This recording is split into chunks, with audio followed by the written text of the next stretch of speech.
지난 주일에 판다는 판다 정신으로 살고 우리는 무슨 정신으로 산다고 말씀드렸습니까? 여러분 혹시 잊으신 분들은 오늘 주보 일면 컬럼 보시면 있습니다. 자, 우리는 십자가 정신으로, 다시 말하면 십자가 영성으로 살아야 한다고 말씀드렸죠. 어떻게 사는 것이 십자가 정신으로 사는 건가? 어떻게 사는 것이 복음적인 십자가의 영성으로 사는 건가? 한 주간 또 묵상했습니다. 오늘 그래서 여러분들에게 그 말씀을 전하면서 은혜를 나누고자 합니다. 한민복이란 시인이 아주 한 줄짜리 이런 시를 지었습니다. 제목은 죄, 그리고 시는 딱 한 줄입니다. 불완전한 인간을 만드신 신의 애프터 서비스는 용서다. 그리고 나서 이 시가 좀 불완전했는지 또 같은 제목의 시로 이런 시를 썼습니다. 죄, 오염시키지 말자. 죄란 말 섬뜩 빛나야 한다. 건성으로 느껴 죄의 날 무뎌질 때 삶은 흔들린다. 나를 세워 등이 아닌 나를 대면하여 할 일과 하지 말아야 할 일 구분하여 살 수 있게 마음아 무뎌지지 말자. 여린만으로 세울 수 있는, 강함만으로 지킬 수 있는 죄의 날 빛나게 푸르게 말로만 죄를 느끼지 말자. 겁처럼 신성한 죄란 말 오염시키지 말자. 이 시는 죄가 얼마나 인생에 중요한지, 그리고 우리를 사람 되게 하는지 깨달아 알았던 사람인 듯 싶습니다. 하나님의 은혜의 애프터 서비스를 받기 위해서 거쳐야 할 과정이 있습니다. 하나님 우리에게 전부 다 주신다고 했습니다. 우리가 제대로 봉사하지 못해도, 우리가 제대로 성경 말씀을 알지 못해도 하나님 전부 다 우리에게 그냥 무상으로 AS를 해주신다고 제가 지난주에 말씀드렸습니다. 자, 그런데 하나님의 이 무상 AS 서비스 받기 위해서 우리가 꼭 해야 할 것이 있습니다. 자, 십자가는 용서와 사랑의 상징입니다. 하나님의 그 십자가의 무한한 사랑, 값없이 주신 그 사랑 우리가 받고 누리기 위해서 꼭 해야 될 과정이 있습니다. 하나님의 용서와 사랑은 이것을 전제로 합니다. 그것은 바로 죄의 깨달음입니다. 죄의 고백과 깨달음, 이것 없이는 무상 AS를 받기가 어렵습니다. 그래서 예수님이 십자가에 못 박혀 죽으신 겁니다. 봐라, 깨달아 알고 평생 잊지 말아라. 십자가 보면서 내 죄가 얼마나 큰지, 얼마나 씻을 수 없는 죄를 짓고 살아왔는지 기억하고 잊지 말라는 겁니다.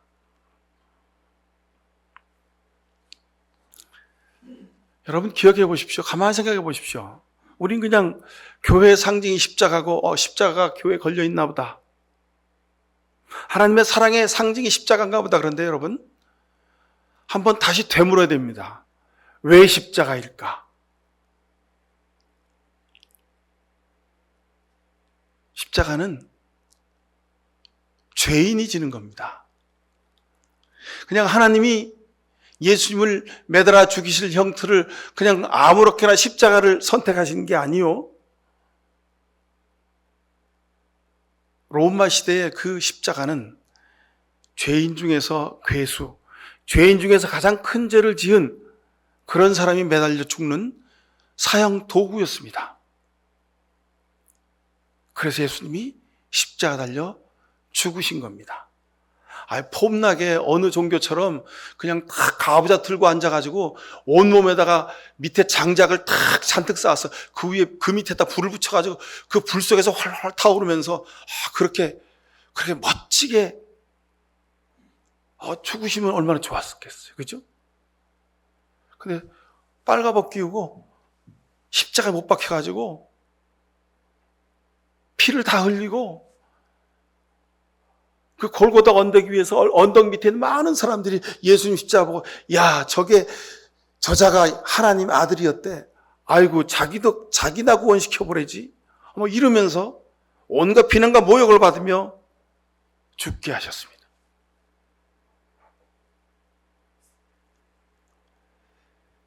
그래서 예수님이 십자가 달려 죽으신 겁니다. 예수님의 십자가의 죽으심은 못 박혀 죽으시면 죄를 전제로 합니다. 성경에 예수를 깊이 생각해라. 예수님을 바라보라. 십자가를 바라보러 가신 말씀은 이것을 전제로 한 겁니다. 죄를 전제로 하는 겁니다. 누구의 죄? 예수님이 죄를 가지고 예수님이 죄 때문에 십자가 달려 죽으셨습니까? 아닙니다. 바로 내 자신의 죄 때문에 예수님이 십자가 달려 죽으셨습니다. 여러분 이것 꼭 기억하고 평생 믿음으로 살아가실 수 있길 바랍니다. 이것 잊으면 십자가도 구원도 은혜도 용서도 아무것도 의미가 없게 되어버립니다. 평생 사는 동안 내 죄가 얼마나 큰지, 내 죄가 얼마나 씻을 수 없는 큰 것인지, 뭐 적당히 선지자를 십자가에 못 박아 죽일 수도 있었는데 하나님의 아들 예수님이 십자가에 꼭 못 박아 죽으셔야 했던 그 이유가 여기 있습니다. 그 어떤 것으로도 대체할 수 없는 죄가 내 안에 있다는 겁니다.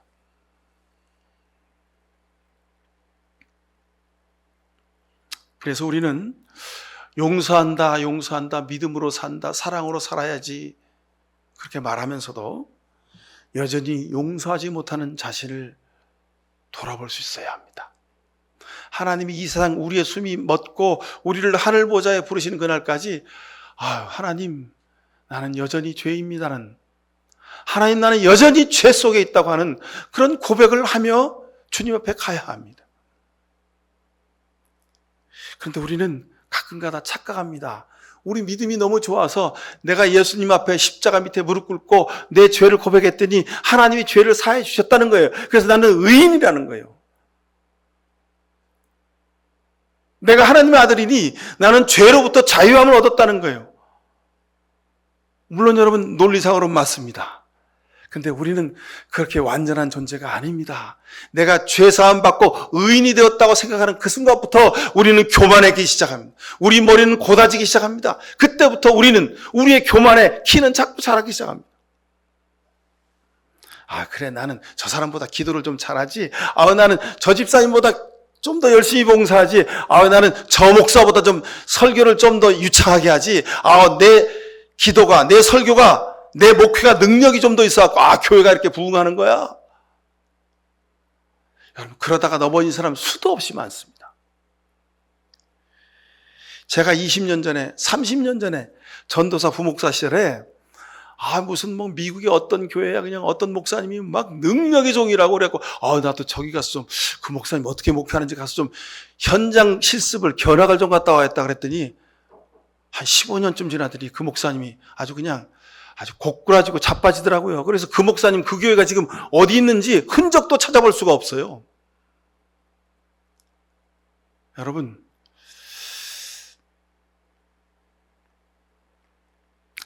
여전히 용서하지 못하고 여전히 말씀대로 살지 못하고 여전히 하나님 앞에 겸손하지 못한 자신을 돌아보고 하나님이 우리를 부르신 그 순간까지 우리는 주님 앞에 죄인임을 고백하며 살아야 합니다. 내가 의로워졌다고, 내가 구원받았다고 자만하는 순간 우리는 꼬꾸러지는 사람이 될 수밖에 없습니다.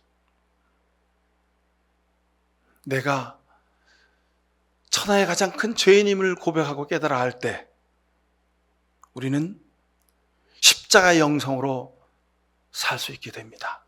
십자가의 능력으로 살 수 있게 됩니다. 그래서 오늘 성경 말씀에 십자가의 말씀이 멸망할 자들에게는 어리석은 것이지만 구원을 받는 사람인 우리에게는 하나님의 능력이다 하는 이유가 여기 있습니다.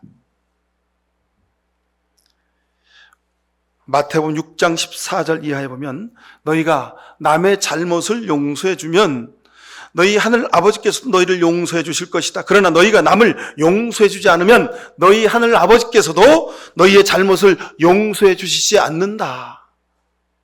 예수님이 주님의 기도를 가르쳐 주시면서 우리에게 하신 말씀입니다. 여러분, 우리가 누구의 죄를 용서해 주지 못한 이유가 어디 있습니까? 왜 용서하지 못하죠? 왜 덮어주지 못하죠? 왜 이해해 주지 못하죠?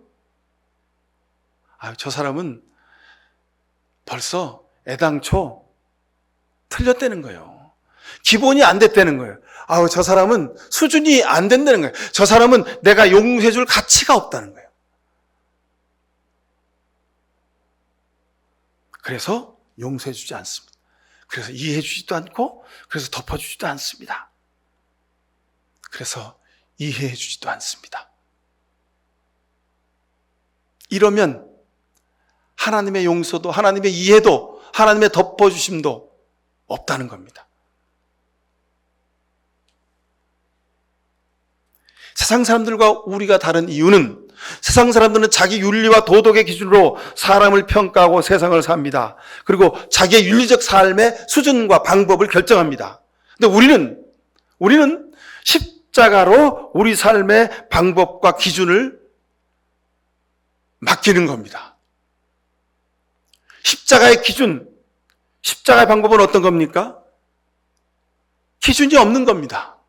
아무리 죄가 많아도, 아무리 큰 죄를 지었어도 용서해 주신다는 겁니다. 아무리 인간 같지 않아도, 아무리 인간 수준 이하일지라도 하나님은 용서해 주신다는 겁니다. 이게 하나님의 기준이요 십자가의 영성입니다. 근데 우리는 이것 잊어버리고 저 인간이, 저 사람이, 저 존재가 저렇게 예의도 없고 저렇게 죄를 많이 짓고 저렇게 한 입으로 두 말하니 내가 용서할 수가 없다는 거예요. 여러분, 죄라고 하는 히브리어 단어 하타는 표적을 비껴나간 화살을 의미합니다. 실패했다는 겁니다. 신약에서도 하마르테라는 말도 똑같은 뜻입니다. 관역을, 목표를 빗나가서 맞은 화살, 그런 삶의 태도, 그런 일의 결과, 이게 죄라는 겁니다. 여러분 보십시오. 에덴 동산에서 아담과 하와가 한 행동을 생각해 보십시오. 하나님 앞에서 자신의 잘못을 감추죠. 아담과 하와가 왜 잘못을 했습니까? 하나님이 선악과를 하나 심어놓고 거기에 선악과라는 열매가 열리는 거예요. 근데 그건 따먹지 말라는 거예요. 그걸 따먹으면 선악을 알게 하는 그런 기준을 세우게 된다는 겁니다. 이게 무슨 뜻입니까? 사람이 자기가 판단하고 자기가 선악의 기준을 세우게 되면 하나님과 멀어지게 되더라는 겁니다. 근데 이상하게도 예수 믿는 우리는 아담과 하와가 저지른 잘못을 계속 저지릅니다. 예수를 믿고 구원받았다는 거예요. 성경을 좀 안다는 거예요. 그래서 어떻게 믿음으로 살면 착하게 살고 어떻게 선하게 살면 하나님께 영광을 드리는지 안다는 거예요. 그래서 그 기준을 가지고 삽니다. 자, 근데 이 기준은 하나님과 나와의 관계 속에서 기준이에요. 근데 이걸 자꾸 남편한테 들이대고 아내한테 들이대고 자식한테 들이대고 부모한테, 형제 친구들에게, 교인들에게, 다른 교인들에게 들이대는 거예요.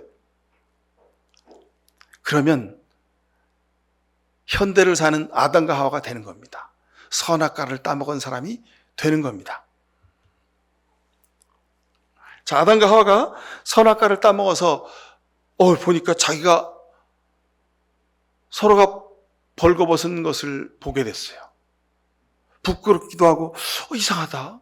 전에는 아무렇지도 않았는데 왜 수치스럽지? 그래서 몸을 이파리로 가렸어요. 그리고 숨었어요. 하나님이 아담과 하와를 보러 오셨습니다. 근데 아담과 하와가 하나님 앞에서 자기들이 빨가벗은 게 창피하고 부끄러운 거예요. 그래갖고 숨었어요. 아담아 어디 있느냐? 제가 여기 있습니다. 너 왜 숨었느냐? 제가 창피해서 숨었는데요. 야, 너 벗은 것을 누가 보고 창피하게끔 만들었어? 선악과를 혹시 따먹었냐? 예, 그렇습니다. 하나님이 이때 선악과를 따먹었느냐 할 때, 예, 제가 따먹었습니다. 제가 말씀을 어겼습니다. 제가 죄를 지었습니다. 하나님 용서해 주세요. 이랬으면 될 것을 선악과를 따먹은 이 아담이 뭐라고 창세기 3장 12절에 말하냐면, 하나님이 야, 너 왜 따먹었니? 그랬더니 제가 그냥 어떻게 하다 보니 따먹었어요. 하나님, 제가 죄를 지었습니다. 이러면 될 것을 하나님이 만들어주신 저 여자가 따먹으라고 해서 따먹었는데요. 세상에 이런 못난이가 어디 있습니까? 근데 못난 것이 아니라 기준을 자기에게 주니, 세상 윤리의 판단의 근거가 자기에게 있으니 자기는 죄가 없다는 거예요. 그렇죠. 객관적인 사실은 뱀이 여자를 꼬셨고 뱀이 하와를 꼬셨고 하와가 아담한테 저거 먹으면 좋대. 그리고 부추긴 거예요. 그러니 여자가 따먹게 해서 따먹겠다는 말이 논리적으로 맞을 수도 있습니다. 근데 자기가 따먹은 거잖아요. 자기가 죄를 짓기는 했는데 이유가 있다는 겁니다. 어쩔 수 없이 그랬다는 거죠. 하나님이 저 여자를 만들어줘서 저 여자가 나를 유혹해서 그래가지고 죄를 지었다는 거예요. 환경과 여건이 그럴 수밖에 없어서 죄를 지었다는 겁니다. 이유 없는 무덤 없다는 거죠. 물론 그렇죠. 그런 여건과 환경과 이유 때문에 죄를 지은 겁니다. 잘못을 한 겁니다. 하나님이 실수하셨다는 겁니다. 하나님, 우리가 죄를 짓지 않게, 선악과 나무를 거기 심어놓지 마셨어야죠. 하와를 저한테 만들어주지 말으셨어야죠. 이런 뜻입니다. 사랑하는 성도 여러분, 아담과 하와처럼 똑같은 죄를 두 번 같이 짓지는 마시기 바랍니다. 죄를 지었으면 그냥 지었다고 고백하면 됩니다. 여러분, 죄를 덮기 위하여 또 죄를 짓습니다. 죄를 덮은 그 죄를 또 덮기 위해서 남을 해코지하고 모함하고 또 죽이고 또 죽이고 또 죽입니다. 여러분, 세상에 그런 일 많죠? 죄가 발각되니까 그 죄를 덮기 위해서 또 죄를 짓습니다. 그 죄를 고발하는 사람이 있으니까 그 사람을 또 죽입니다.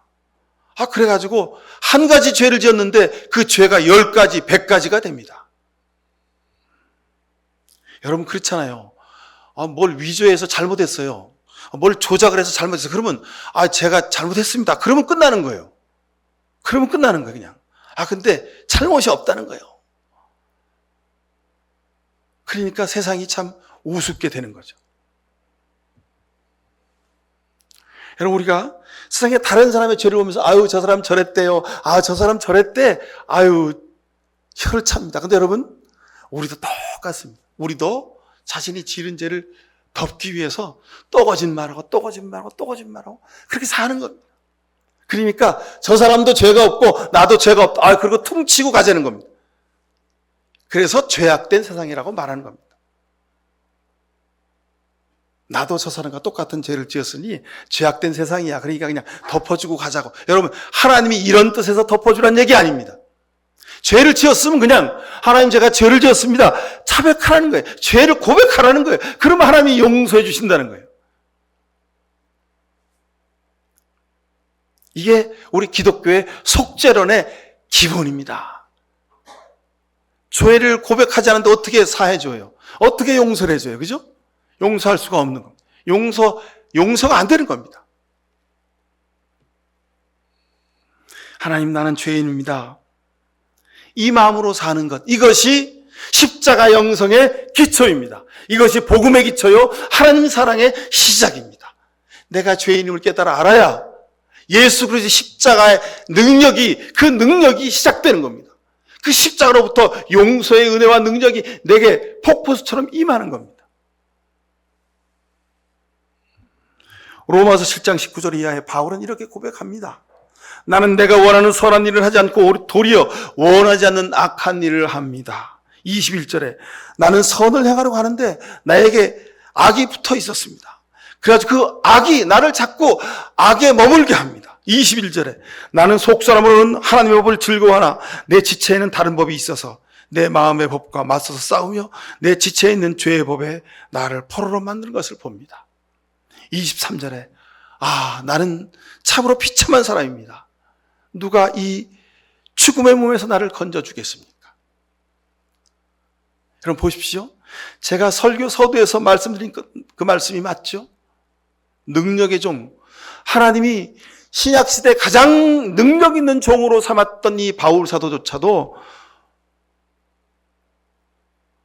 예수님 만나서 나는 내가 핍박하던 예수다 하고 예수님의 음성을 듣고 저가 주님 제가 죄인입니다 고백하고 구원을 얻었습니다. 그리고 성령의 충만함을 얻었습니다. 근데 성령 충만함을 받은 사도 바울조차도 로마서 7장 19절 이하에서 이렇게 고백합니다. 로마서 7장 23절에 난 참으로 비참한 사람이라고. 이 육신에서 이 죽음의 몸에서 나를 언제 하나님이 구원해 주시려고 이렇게 고백을 하고 있습니다. 여러분 그렇잖아요. 우리가 예배드리고 세상에 나갑니다. 가정으로 나갑니다. 세상의 일터에서 삽니다. 근데 수많은 사람들이 일들이 나를 잡아뜨리려고 아주 대기하고 있어요. 쭉 기다리고 있어요. 날마다 우리는 죄 가운데 죄를 먹고 마시며 살다가 여러분 한두 번이 아니지 않습니까? 그럼에도 불구하고 나는 예수님 십자가 보혈로 구원받은 의로운 사람이라고 여러분 우리가 춤추며 살 수 있을까요? 이거 아직 철이 없는 그리스도인입니다. 세상에서 하루를 살아도 우리가 짓는 죄가 얼마나 많습니까? 그런데 하나님이 우리를 부르시는 그날까지 사도 바울의 이 고백처럼 우리가 날마다 나는 참으로 죄인이라고 하는 이 고백하며 살아갈 수 있어야 합니다. 누구 한 사람도 여기에 예외가 없습니다. 십자가의 은혜 중에 가장 큰 은혜는 하나님 내가 죄인이군요. 하나님 내가 이렇듯 하나님 앞에서 지은 죄가 많습니다라고 고백할 수 있게 만들어 주시는 겁니다. 이 깨달음이 있어야 십자가의 신비가 놀랍습니다. 이 깨달음이 있어야 우리가 누구를 용서할 수 있는 자격이 됩니다. 죄를 깨달아 알기에 하나님 내 죄가 큰데 하나님 어쩌면 좋습니까? 이 죄 주님이 용서해 주셔야 내가 세상에서 하나님의 아들, 딸로 살 수 있지 않겠습니까? 로마서 12장 19절 이하에 이렇게 고백합니다. 여러분 스스로 원수를 갚지 말고 그 일은 하나님의 진노하심에 맡기십시오. 내 원수가 줄이거든 먹을 것을 주고 그가 목말라 하거든 마실 것을 주어라. 그렇게 하는 것은 그의 머리 위에다가 숯불을 쌓은 셈이 될 것이다. 악에게 지지 말고 선으로 악을 이겨라 말씀합니다. 사도 바울의 이 고백이 얼마나 소중합니까? 누가복음 17장 3절 이하에도 이렇게 말씀합니다. 너희는 스스로 조심해라. 믿음의 형제가 죄를 짓거든 꾸짖고 회개하던 용서해 주어라. 그가 내게 하루에 7번 죄를 짓고 7번 내게 돌아와서 회개하오 하면 너는 용서해 주어야 한다. 형제가 죄를 짓고 있는 것을 보고 가서 꾸짖고 그리고 회개하거든 용서해 주라는 겁니다. 근데 똑같은 죄를 7번 짓고 오거든 어떻게 하라고요? 그래도 용서해 주라는 겁니다. 이 말씀 여러분 받아들여지십니까? 7번 똑같은 죄를 짓고 와도 용서해 주라는 겁니다. 근데 우리는 2번, 3번 지나면 이거 하기 어렵습니다. 야, 내가 2번은 참았는데 3번째는 안 돼. 우리 그러잖아요. 그죠? 기억하십시오. 7번이라도 용서해 주라고 말씀하고 있습니다. 이 말은 끝까지 계속해서 용서해 주라는 겁니다. 용서를 중단할 수 있는 근거는 우리에게 없다는 거예요. 그러니까 한없이 끝없이 용서해 주라는 겁니다. 본문으로 가서 오늘 우리가 읽은 본문 말씀을 좀 자세히 보십시다. 개역성경은 십자가의 도라는 말씀으로 번역을 하고 있는데 십자가의 도, 십자가의 말씀, 십자가의 진리 다 똑같은 말씀입니다. 첫 번째, 그래서 모든 길은 십자가로 통하는 겁니다. 하나님과 나도, 사람과 사이도, 사람과 사람 사이에도, 사람과 일 사이에도, 그리고 내 삶과 역사 속에서도 모든 것은 다 십자가로 통하는 것입니다. 그래서 예수님은 나는 길이요 진리요 생명이라고 말씀하셨습니다. 나로 말미암지 않고는 하나님께로 올 사람이 아무도 없다고 말씀하셨습니다. 예수님의 이 말씀이 참 새롭게 다가옵니다. 나로 말미암지 않고는, 이 말씀을 다시 표현하면 자신의 죄를 깨닫지 않고는, 예수님의 십자가의 보혈의 그 은혜로 죄사함 받지 않고는 누구도 하나님께로 올 자가 없다는 뜻입니다. 그래서 여러분, 믿음과 우리 삶의 전부가 이 십자가 속에 담겨져 있습니다. 자, 십자가의 길, 이 길은 어떤 길입니까? 예수님이 가신 길입니다. 예수님이 지신 십자가입니다. 예수님이 가신 길, 예수님의 지신 십자가, 이건 뭘 말합니까? 자기가 죽는 길입니다. 십자가는 자기가 죽는 것의 상징입니다. 여러분, 십자가의 진리, 십자가의 말씀, 이것은 자기가 죽는 것을 의미합니다. 여러분, 십자가 보면서 내가 얼마나 죽는 삶을 살았는지 한번 돌이켜보시기 바랍니다. 두 번째로, 멸망받는 자들에게는 이 십자가의 말씀과 십자가의 도가 미련한 것이라는 겁니다. 왜 미련한 것일까? 세상 사람들은 십자가 지는 것을 손해보는 것으로 생각합니다. 십자가를 피합니다. 모른 체 합니다. 십자가 지는 사람들을 저 멍청한 사람들, 바보 같은 사람들, 미련한 사람들, 무능한 사람들이라고 말합니다. 세상 사람들은 십자가를 지지 않고 편하고 쉽고, 그리고 자기가 죽지 않는 길을 선택하는 사람, 어떤 경우와 처지에 있더라도 자기가 죽지 않고 자기가 어려움을 당하지 않고 살아나는 길을 선택하면서 하는 사람, 이 사람이 유능한 사람이요, 출세한 사람이요, 이 사람이 능력 있는 사람이라고 말합니다. 그런데 오늘 성경은 십자가의 말씀이 멸망할 자들에게는 어리석은 것이지만 그랬습니다. 멸망할 사람들은 누굽니까? 22절에 유대 사람은 기적을 요구하고 그리스 사람은 지혜를 찾는다 그랬습니다. 세상 사람들은요, 기적을 요구합니다. 기적은 뭡니까? 운수와 요행을 바라는 거죠.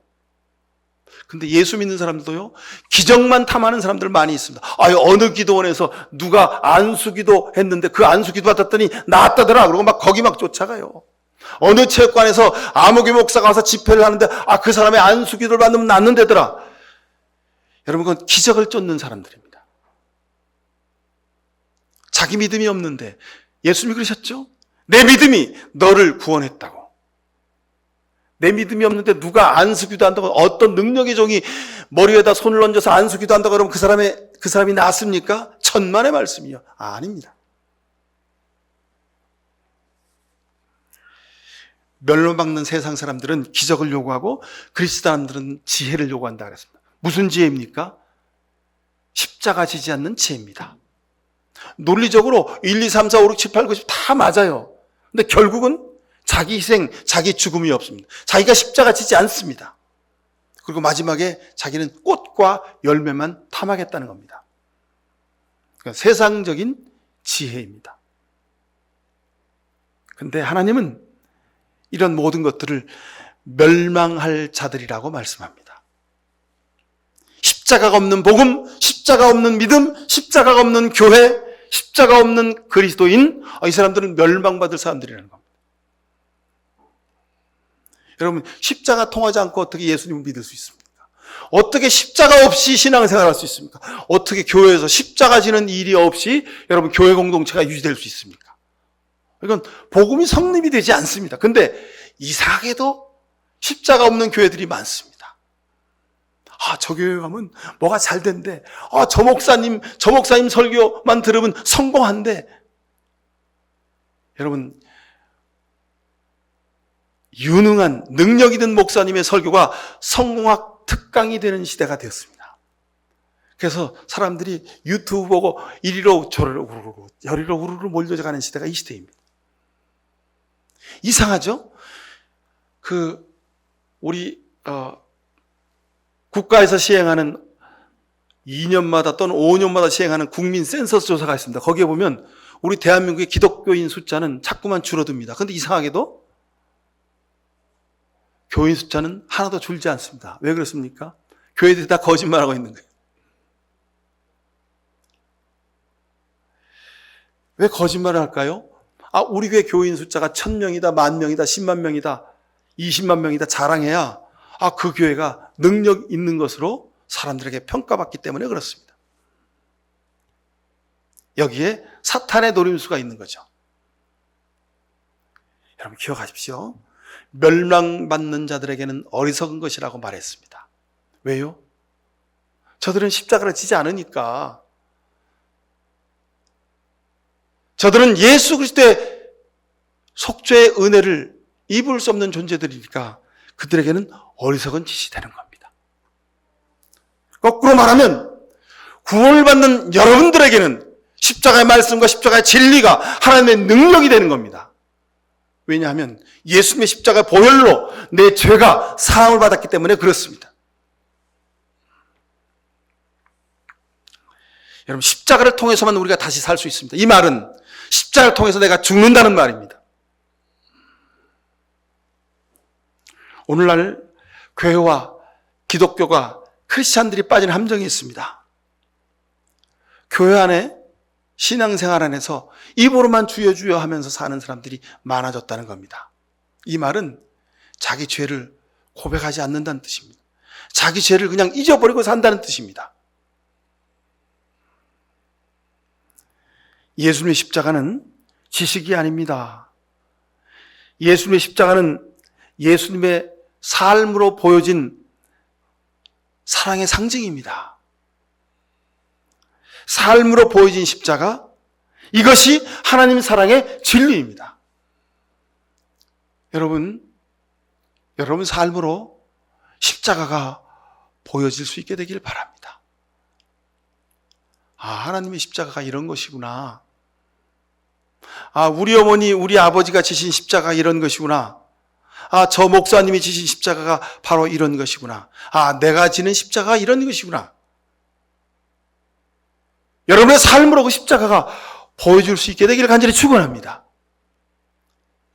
존 메가더모라라고 하는 목사님은 이렇게 말했습니다. 실천이 없이 쌓이는 성경 지식이 많을수록 그 사람은 영적으로 더욱더 자신을 속이는 사람이 될 뿐이다. 그래서 제가 하나님은 신구약 성경 개론 시험 봐서 60점 맞는다고 쫓아내지 않는다 말씀드린 이유가 그런 이유입니다. 여러분, 그렇다고 그러면 성경 말씀 몰라도 되는데 우리 목사님이 그러셨어. 여러분 또 그렇게 박혀서 얘기하시면 안 됩니다. 성경 말씀 알아야죠. 하나님이 내게 주신 사랑이 성경 속에 기록되어 있으니 우리가 알아야죠. 읽어야죠. 묵상해야죠. 그렇지만 우리가 알고 있는 성경 지식이 실천 없이 쌓여지는 십자가 없는 지식이 되면 그건 무용지물이라는 겁니다.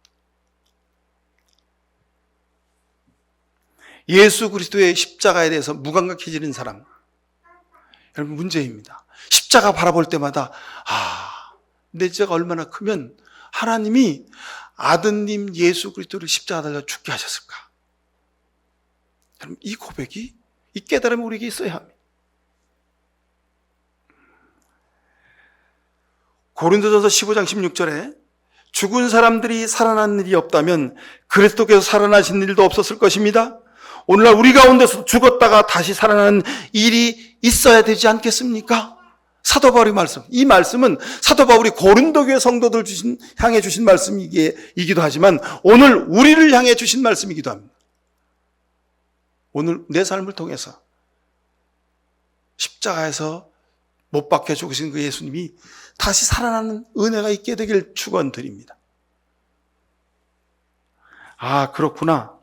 저 집사님 보니까, 저 권사님 보니까, 저 목사님 보니까, 목양교회 교인들 보니까, 십자가로 사는 것은 구원받은 삶은 저런 것이구나. 그럼 세상 사람들에게 보여줄 수 있게 되길 축원드립니다. 예수님 은혜로 십자가로 산다고 하면서 여전히 세상에 묶여서 삽니다. 권세의 욕심, 물질의 욕심, 육체의 욕망, 이런 것들이 더 좋습니다.